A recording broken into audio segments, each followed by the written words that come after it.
followers natin. Yan, shout out sa lahat ng mga viewers natin na nanonood. Soon, makapasyal kayo rin sa ating office. Ayan, grabe ito. Kumikita to ng 6 digit mga lods. Dati lang stockman sa SM.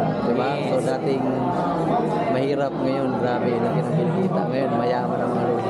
Ito naman si Apni Store. Good evening po sa mga followers natin dyan.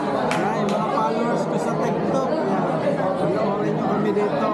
Yan sa Reels. Yan, yung mga followers ko dyan. Shout out po sa inyo lahat.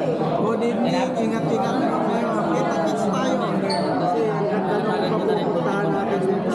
Ayan mga lods. Bali, seaman to siya. Ngayon, negosyante na. Salot! Nangalot! Ay, nawala. Okay na yan. Tuloy yan. Okay. Ayan. Galing, galing. Malinaw din yan, eh, no? Ayun na naman. Ingat kayo guys. So, thank you and God bless. Bye-bye.